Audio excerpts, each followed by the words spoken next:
You're listening to Weekend Classics on WVTF Music, and at this time, we're going to welcome in some special guests to our program from St. John's Episcopal Church here in Roanoke. That's downtown near Community Hospital at the corner of Jefferson and Elm.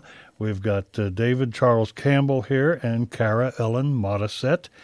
You say, wait a minute, I've heard that name before. Yes, Cara used to do what I'm doing and play classical music here on WVTF, and we've lost track for a couple of years, and it's nice to see you again and welcome you back to the station, and welcome, and glad to have you back in town too. It is wonderful to be back in Roanoke and back in the studio again. What is your position now with St. John's?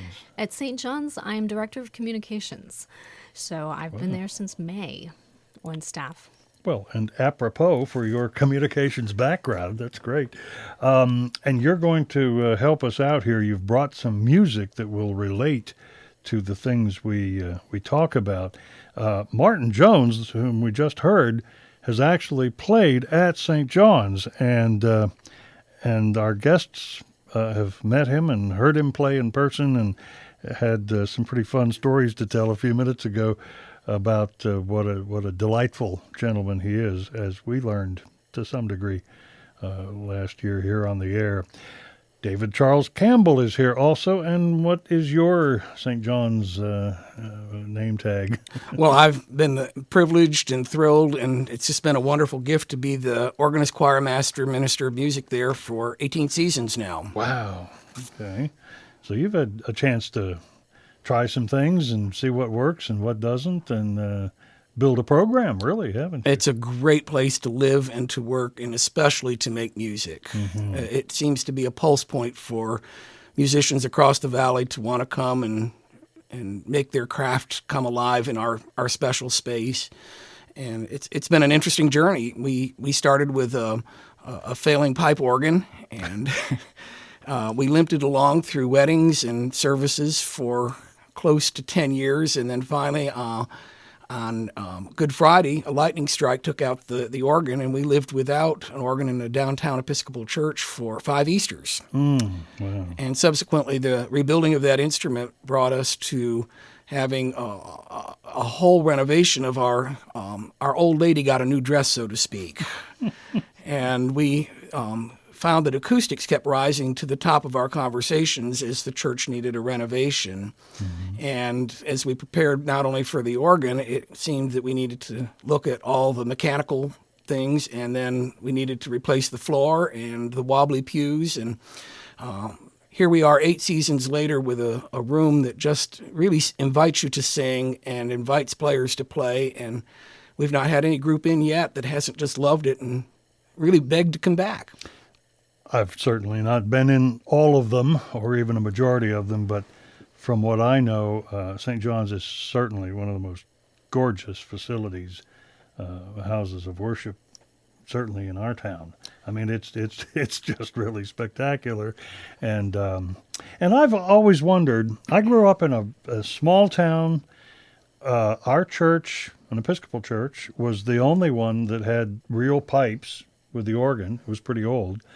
And we were proud of that, but again, a small town. We were lucky if a half a dozen people showed up for choir practice. We were lucky if we had a keyboard player available on Sunday. So in terms of having a music program or a fine arts, none of that was ever on the radar. We were just lucky to be able to get a couple of people to sing along on a couple of hymns, and that was about it. I was in the choir for a while, and didn't, sometimes we'd show up and there wouldn't be enough people. They'd say, well, choir practice is canceled tonight. So for me to be here, and I've been here 47 years now in Roanoke, where there are big things happening in so many different areas, and one of them is music in churches. Churches are really using music as a vehicle to communicate and to celebrate. And I was thinking, even driving into work today, that probably, I don't have any research on this, probably since the very first person worshipped something on planet Earth, I'm betting music was involved. It just seems so natural to put that together. Well, it's a part of our human DNA. An alive spirit simply has to sing.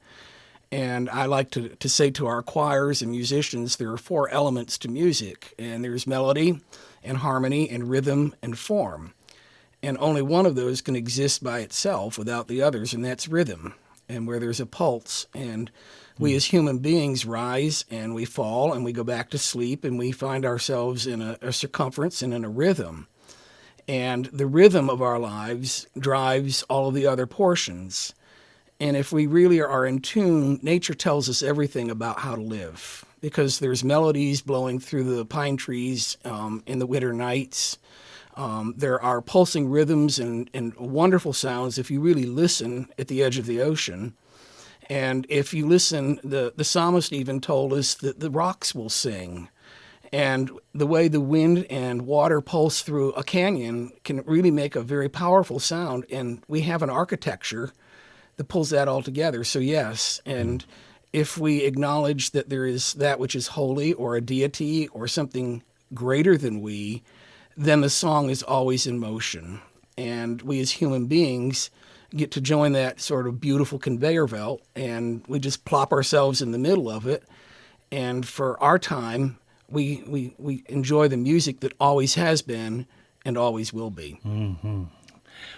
How have you incorporated this whole rhythm of life, rhythm of worship and time and space, and how have you brought that into St. John's? What are some of the major things that you wanted to do and that you have done to really capitalize on that and make it come alive?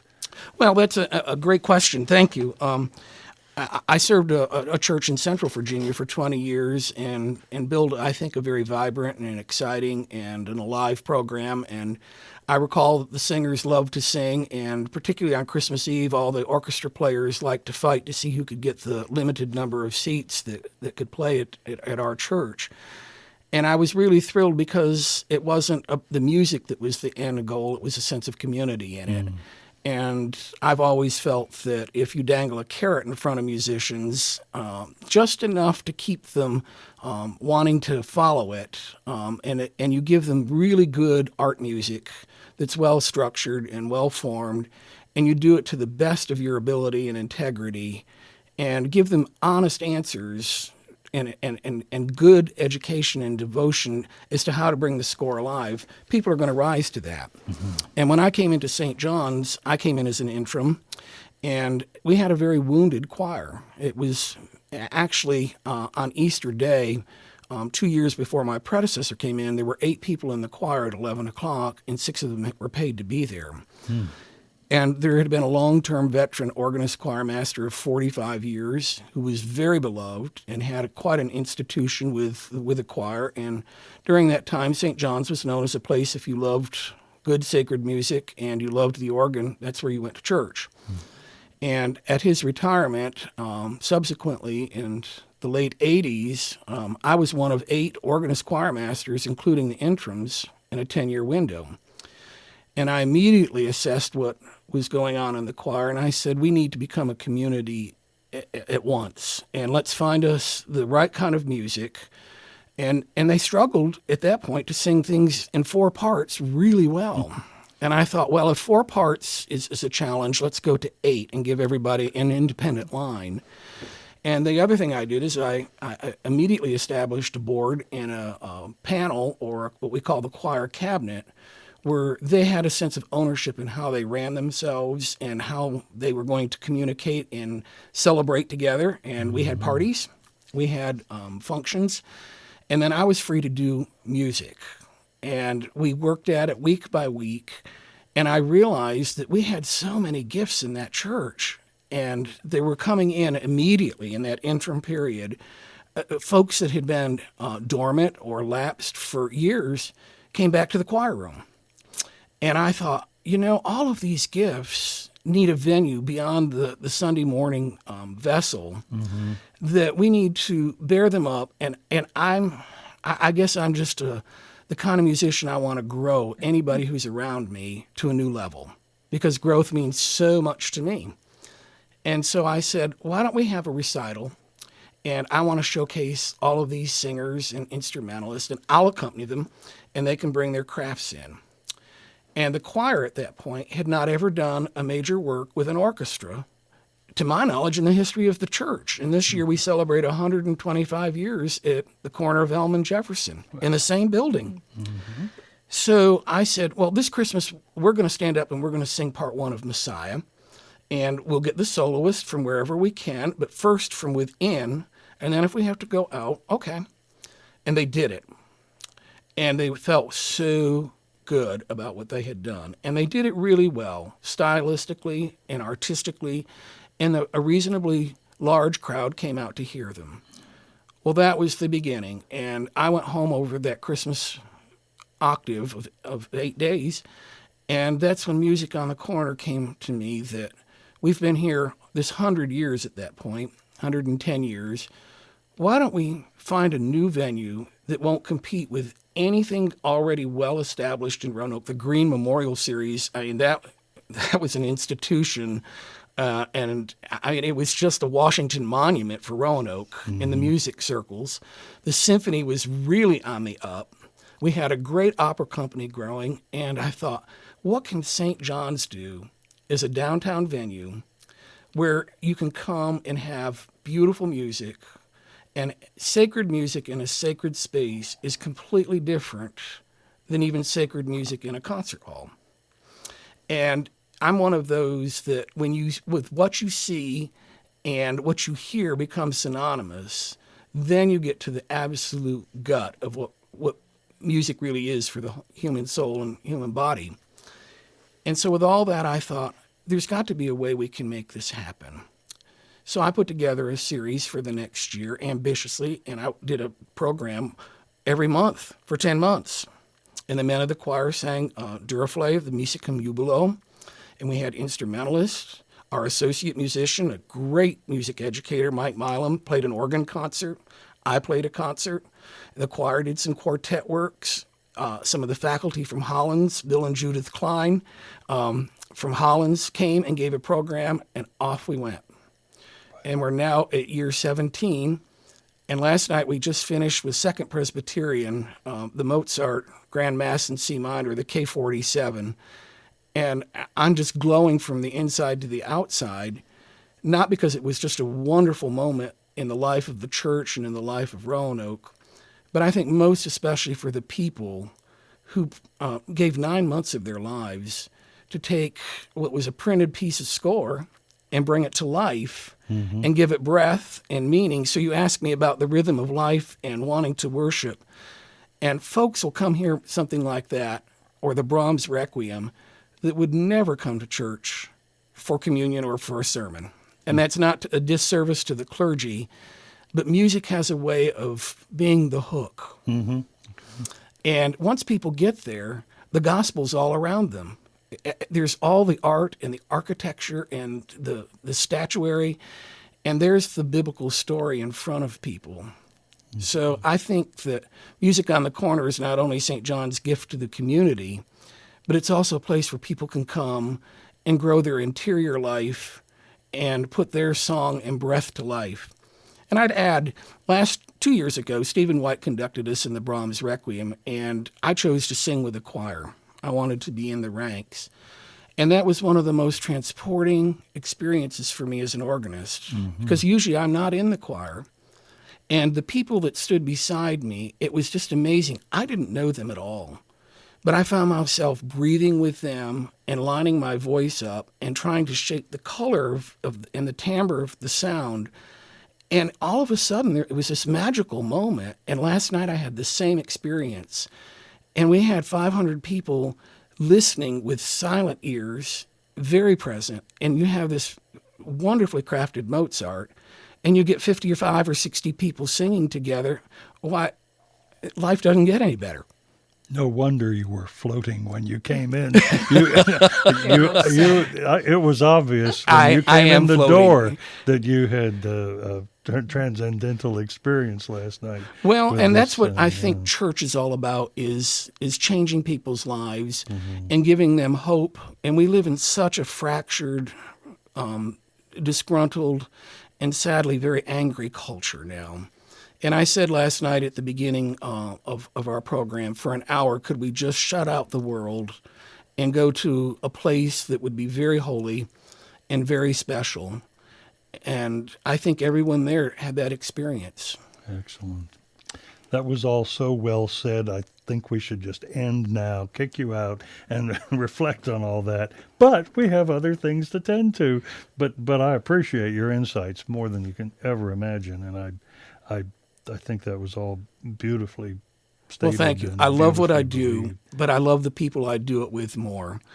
And we have another exciting program coming up this very next week. Well, that's, I think, where we're going to go next. There's nothing more sacred than peanuts, and Absolutely.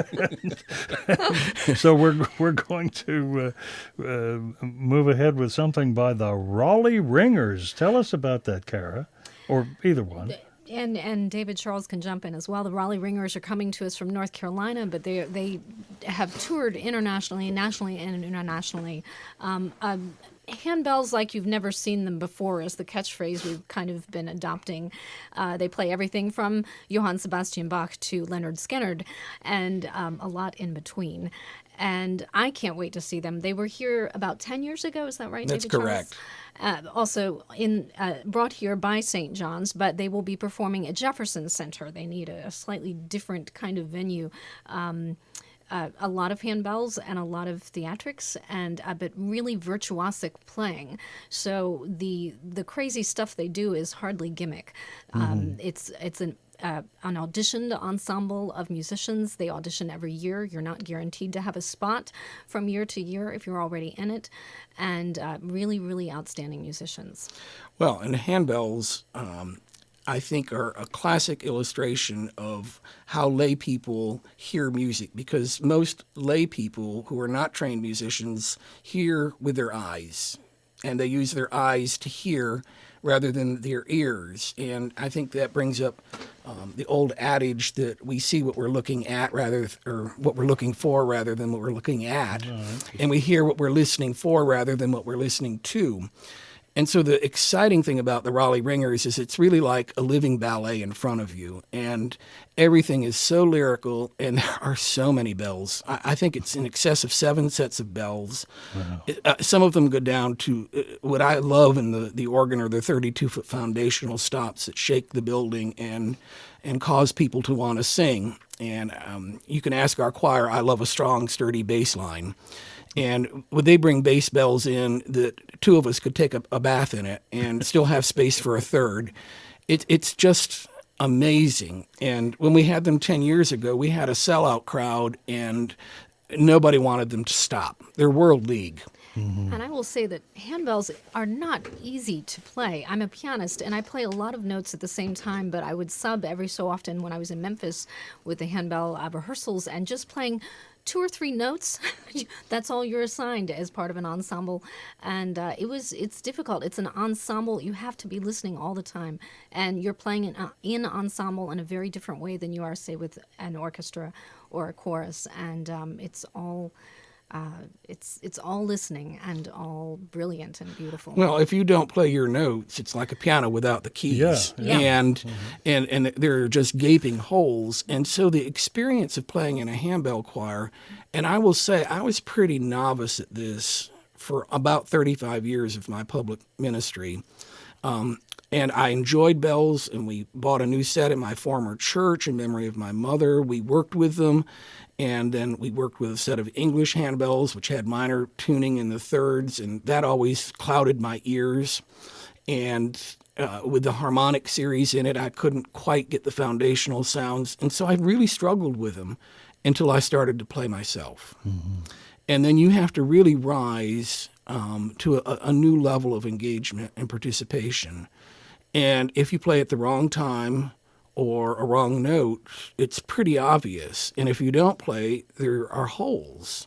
So the whole sense of presence, pressure, and engagement is very different. And the more rapid that you play in a bell choir, the harder it is to keep it controlled and keep it even. doubt. And what these people do physically and mentally with their musicianship and artistry is almost unbelievable from a human standpoint.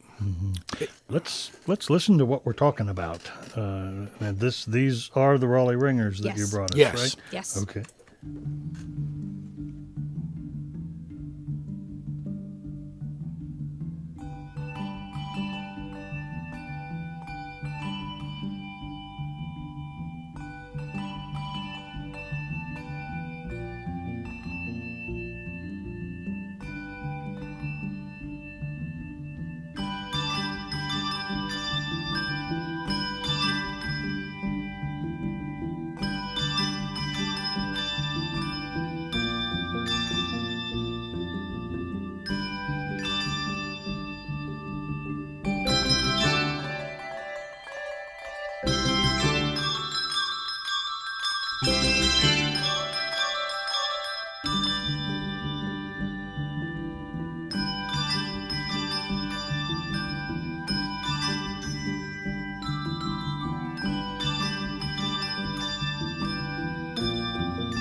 that is fun. The Raleigh Ringers, who will be at the Jefferson Center in Roanoke on November 12th at 3 in the afternoon as part of the season of Music on the Corner from St. John's Episcopal in Roanoke.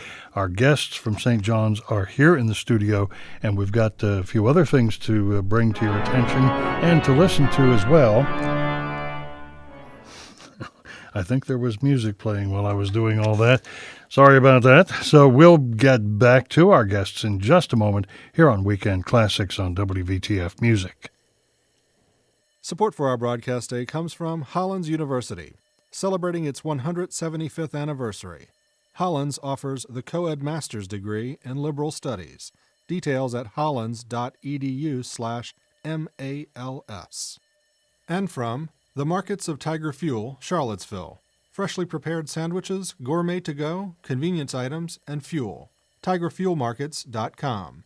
Tiger Fuel Company. Strength is their fuel. WVTF is broadcasting in digital on WVTF Roanoke, WVTU Charlottesville, WVTW Charlottesville, WVTR Marion, WQIQ Spotsylvania, WWVT-FM Ferrum, WISC-FM Wise, WRIQ Lexington, WWVT Christiansburg, and on 95.5 Blacksburg, 89.5 in Roanoke and Lynchburg, and 89.7 in Charlottesville. WVTF, a service of Virginia Tech. Weekend Classics here. I'm your host, Jeff Hunt, and we have in the studio with us Cara Ellen Modisett, who is the Communications Director at St. John's Episcopal in Roanoke, and we also have David Charles Campbell with us, who is Mr. Music, in charge of all the music programs and the choir and the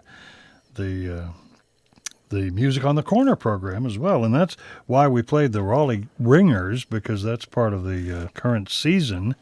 And there are some things coming up, and it seems like so far away, but it'll be here before we know it.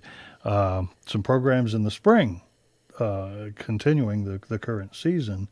And would we want to move on now and talk a little bit about the Cardinal Ensemble, perhaps? I would like to comment that the Raleigh Ringers tickets are going rather fast. Oh, right, availability and and if time, folks yeah. want them, and I hope that we will again have a capacity crowd, those tickets are $25, and they're not sold through the church but directly through the Jefferson Center box office, and we can go online to secure those.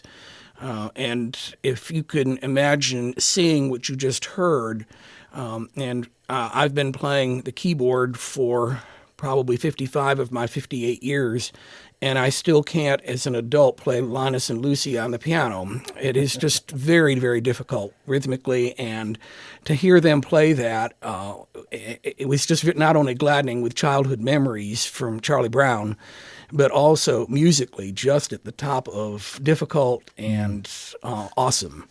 So I hope that we will find a great support this Sunday afternoon, and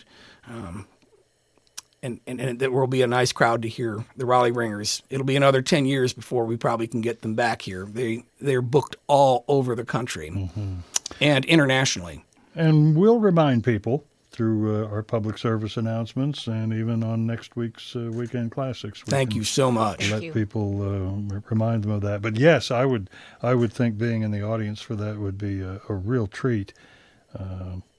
Visually and musically. So, it will be. And I would also like to just say, with this new season, Music on the Corner has gone into a committee from what used to be a team of 2 or 3 or 4 people planning the programs. We now are very aptly chaired by Janet Johnson, who had been the executive president of the Symphony Board.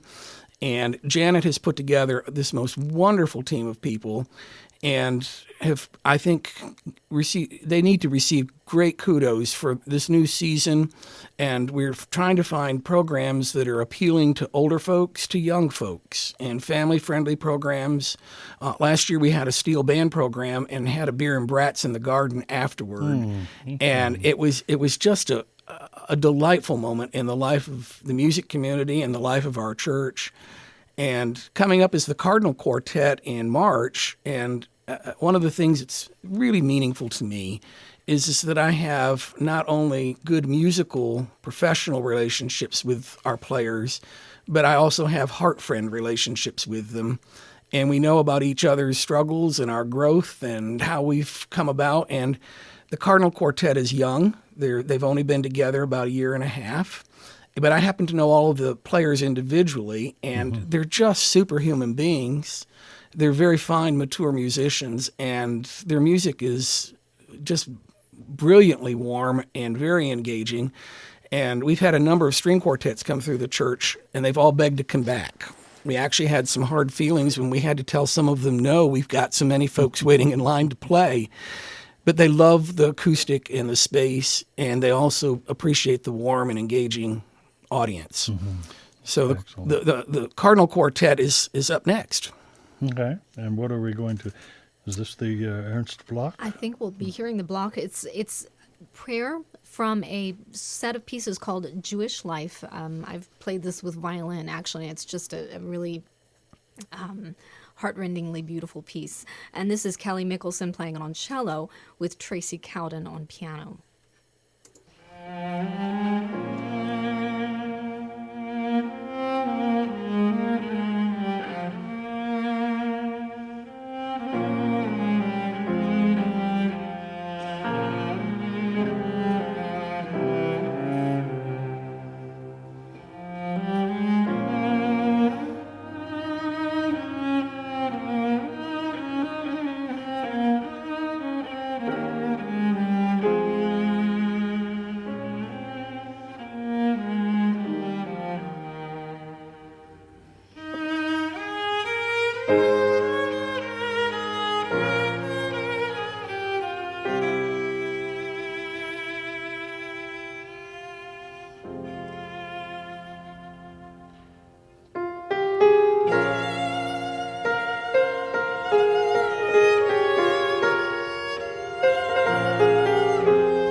That was music by Bloch, and it was played by the Cardinal Ensemble. This group is going to be here March the 2nd.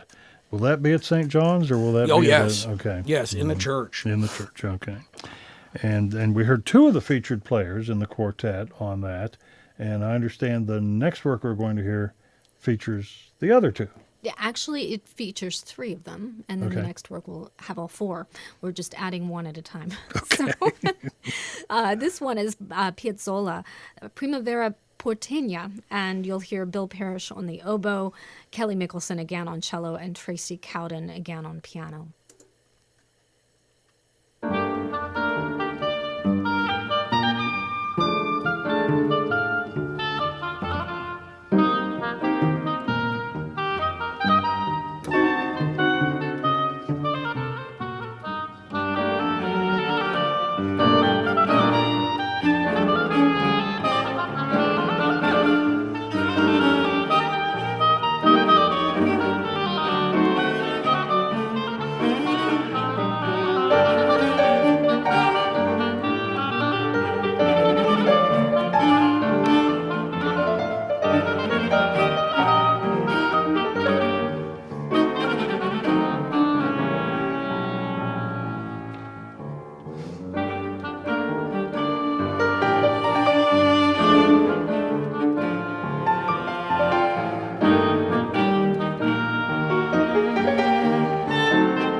We're listening to music on this portion of Weekend Classics here at WVTF Music.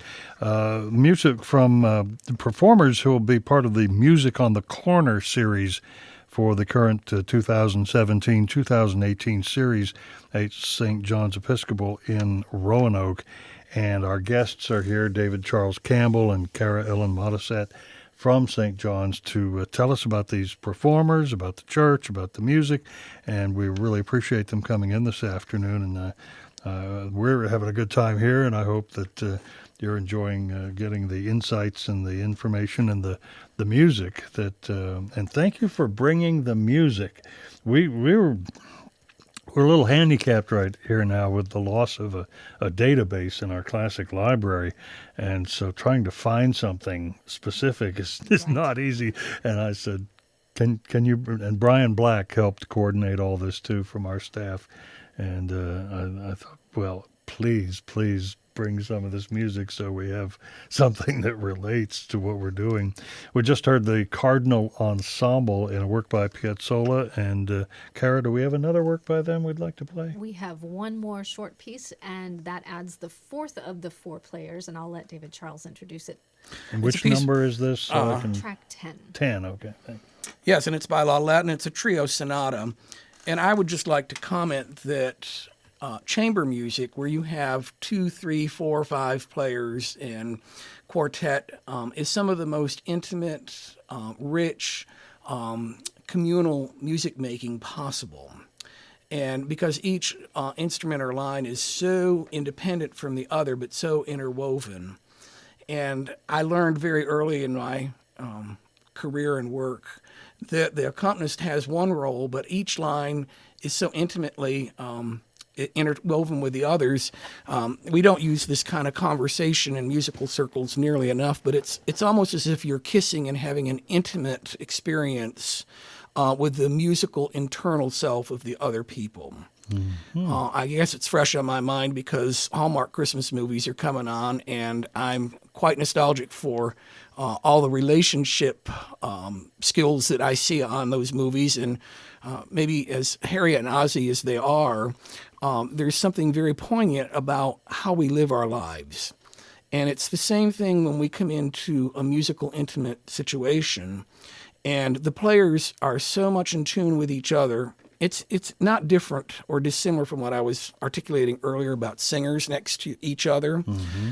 And when you have acoustic instruments that are breathing or strings that are being played, there's a vibrancy and a harmonic series that brings those players into a relationship with each other that really is in part supernatural and transcendent of worldly places. We cannot get that in any other venue. Jeff, you were talking earlier about conversation as opposed to interview, and chamber music is very much conversation. And yes, such wonderful things can happen. The most wonderful things are often the unexpected things. Whenever we have conversations that are verbal, who knows what stories give rise to others, and that happens in music too. It's a wonderful thing. Well, and life is a story. And we hear more and more about telling our backstories or being invited into the story.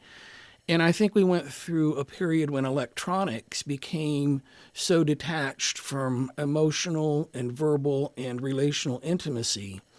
And I think we as musicians really have a sixth sense that's gifted to us. And what better place to bring that to life than in a sacred space where you also have the visual arts to go with it. And to me, that's as close to heaven on earth as we're going to get. Okay. And next? So we'll hear this movement, one movement of a trio sonata by, my French is terrible, Lully, and Kathleen Overfield Zook is the violist that we're adding to the three that we've heard already.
Well, our guests here at Weekend Classics at WVTF Music are sharing with us music that's in their current season of Music on the Corner at St. John's Episcopal Church here in Roanoke. And we have another program coming up next year in April that we wanted to talk about. David Charles Campbell and Cara Ellen Modisett are our guests today, and again, we thank you for coming in. We thank you for bringing the music, and the organist is the one that wraps this up for us. Putting all of these things together, and you being an organist. And by the way, we have Saint-Saëns Organ Symphony later on in the program. So, oh my goodness! So you'll want to stay tuned after you leave. One of the great pieces that I hope before my career has ended, I get to play in it at some point. We get a lot of requests for it, and I have shared several programs with my wonderful friend and colleague, David Stewart Wiley, and the RSO has been to St. John's twice since the new organ was put in, and I broached David about this piece, and of course it commands for a huge orchestra, and I loved David's response when he said, well, that would just be like taking the fire hose and putting it wide open, full throttle. And by the time you put that many musicians into our room with our organ, I think everybody would drown. But it's a wonderful concept. It's a thrilling piece, and I think the public is especially ignited and gets that inner thrill that most people do when the organ goes down the scale at the very end, down to the threshold of hearing to the low C.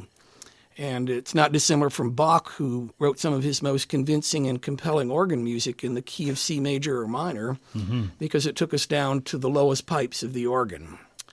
And our choir at St. John's loves to rag on me about the use of the 32s that we have, and I love them. I happen to think that not only do they give a great foundational sound to the organ music, but that sturdy bottom encourages the congregation to sing at a much stronger level. And if you have the opposite pitches down at the bottom and then the brilliance above them, they sing in the middle, and it's really awesome. And coming up is Nathan Davey. Who is Nathan Davey? Well, Yes. who would know Nathan Davey? He was a Lynchburg boy, and he started his organ work with me when I was serving a church in Central Virginia. And we had a wonderful new organ put in there, and he expressed interest in it and became really a quick prodigy. And now has finished his doctorate in performance at Eastman, which is one of the top organ schools in the country now. And immediately was hired as one of the two premier organists at the Basilica of the Sacred Shrine in Washington, D.C., which was a very prestigious position for him, even with it fresh out of a doctorate. And I believe he served there for about 5 years and is now the associate musician and organist at a very large Presbyterian church in Dallas, the Park Cities Presbyterian Church. And he's a prodigious talent. Nathan just has always had a facility to get around the keys. But I think what's just so gladdening about him is he's an organist who plays with his heart as well as his hands. And he's very, very sensitive, and the sense of nuance and line is just brilliant. And when you can get that from an organist, that they can play like a symphony orchestra and shape the phrases and are in complete command of the instrument, that's a real pinnacle. And we're very glad to welcome Nathan back to play on our renovated Aeolian Skinner organ at St. John's, which if the public hasn't heard it, it's beautiful to look at, but when you hear it, oh my goodness. And as I was telling you all at the break, I think the very thing I get up every day of the world for is thinking about 10 o'clock on Sunday morning when our choir comes in with their tour de force voices, and the organ comes on and the cross comes down the aisle, and it's there's no words to articulate the beauty of it. And I just sit there, and every Sunday I weep, because what I see and what I hear and the people that are doing it, it's community, and everything Music on the Corner wants to do and everything St. John's wants to do for musicians in the community, there it is. Wow. Okay. So Nathan Davey will be performing on the 20th of April.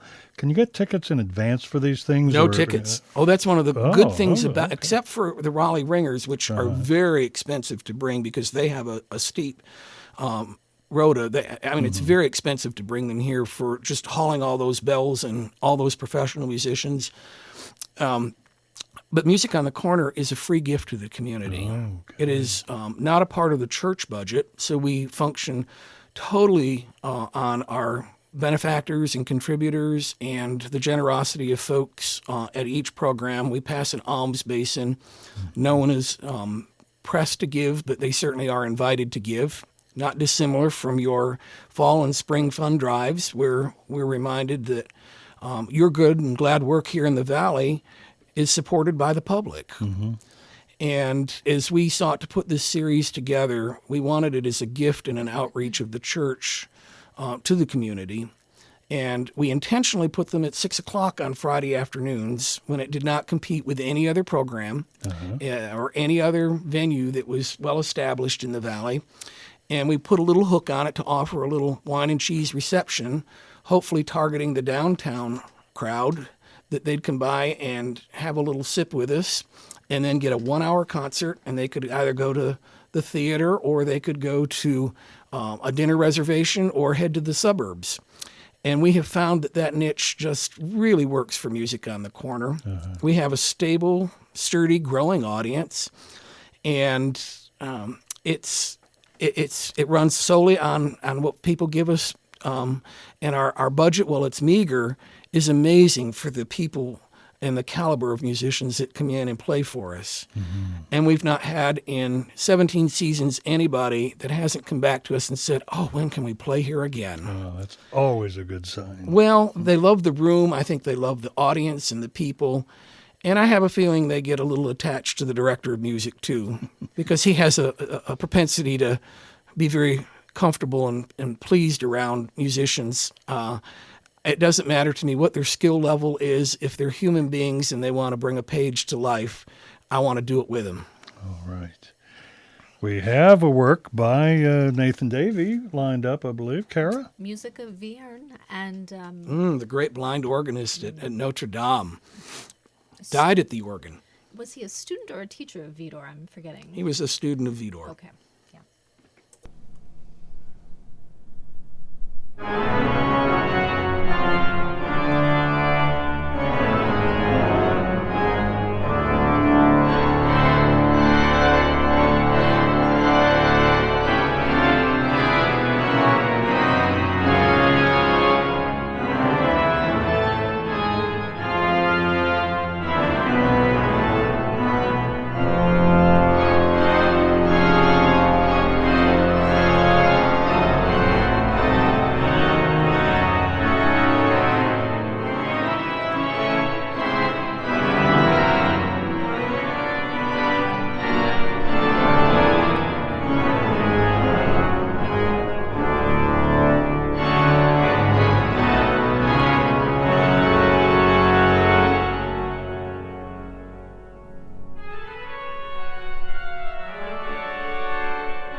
Music by the organist Nathan Davey, who is going to be part of the Music on the Corner series at St. John's Episcopal here in Roanoke, and that'll be on April the 20th. And since we found out just a few moments ago that you don't need to get tickets for that, the thing to do then, I guess, is put it on your calendar so you know these things are coming up. The Raleigh Ringers, which is a ticketed event, November 12th at the Jefferson Center at 3 in the afternoon. So you do want to take some action on that rather quickly because they do sell out practically everywhere they play.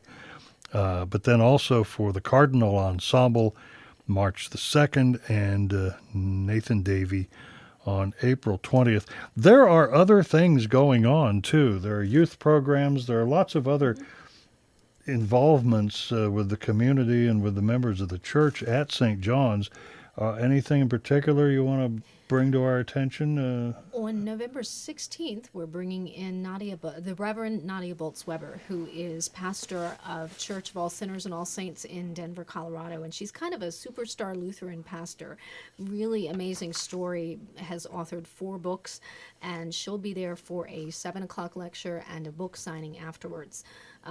Reserved seats are completely sold out, so I would advise getting there really early to make sure that you have a spot. So that's a big one coming up. One of the rich things about St. John's is we are so involved in the community, and it is very meaningful to me that with Music on the Corner and our ongoing music program, which includes 2 handbell choirs and the parish choir, which is always in full song, is our relationship with all of the arts. And we have had Opera Roanoke come in and do All of the Night Visitors with us. The Roanoke Symphony relationship is very, very important.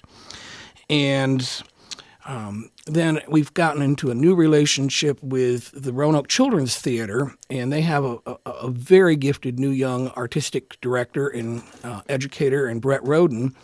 And after they gave us a program opening up this year's Music on the Corner, which was just delightful, and I have a real thing for kids and in the church and with music, which we also have a music academy on Wednesday afternoons that's free and open to the public. I was shunned from the organ bench in my church in upstate New York while I was growing up, and I made a covenant that as an adult I would always have an open organ with the console open and with the key in the blower. And I even have a ride-along program with young piano students that if they're mature enough and are at the ready, they can sit with me through a liturgy and watch all the buttons coming and the conducting. And back to Roanoke Children's Theater, it's my hope that we can establish a relationship with all of the arts with children in the Valley and have a special weekend going forward, I'm dreaming now, where we celebrate children and the arts and music, and that St. John's would be a pulse point for all of that. And pulse point is a great term to use, I think, for the church. It's a really active, wonderful congregation of people. I would be remiss in not mentioning that Nadia Boltz-Weber being with us as part of our Dodson Lecture Series, that we bring in someone every year. The worship experience, too, is quite wonderful. Any Sunday you can come at 8 o'clock for this quiet morning prayer. You can come at 10 o'clock for the glorious organ and choir. 5 o'clock we do a Come As You Are service with guitar and sometimes cello and violin and different instruments. And it's a much more down-to-earth, followed by a dinner. We all get together in small groups afterwards. Great classes in the mornings, on Sunday mornings. A lot of wonderful things happening throughout the week at St. John's. Good to know. It's a very alive place, and if you love organ and choral music, it's one of the few churches left in town. There are several, but one of the few that the organ and the choir are all traditional music and great hymns of the faith, and we celebrate that we have that and hold to that tradition, and give thanks that there is still a place where if you like the organ and the choir and the mystery of the space and the place, and we have wonderful sermons. I have to tell you, they're great. And I'd close by saying St. John saved my life when I didn't think I'd ever work for another church again.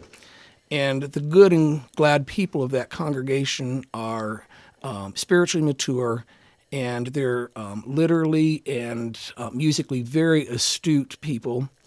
And they have given me a new breath. And I think Music on the Corner has been a response out of my own journey back to the community. And I hope that St. John's will always be known as a place for musicians and artists and wounded people and glad people to come and bring their gifts to the altar and know that they're never judged, and there's no one's better than the other, or one can play better and faster than the other, because our gifts are all great and good, and I just love working with those people to grow them more. Thank you so much for letting us represent a place that's life-changing. Well, thank you for coming in. Again, it's been a joy. Pleasure. To meet you, to visit with you, and share all this with our WVTF music audience. Cara, it's good to see you again. Great to see you. Don't Great be to be here. scarce around I here. won't. We'd love to see you more often. Thank you. And David Charles, great to have you with us as well. Thank you. I hope to see all of our Roanoke folks at the Raleigh Ringers next Sunday afternoon. I'll be in the lobby trying to meet all the new people I can. Excellent. Okay, we'll see you then. And we will continue with some Russian folk songs coming up next on Weekend Classics here at WVTF Music.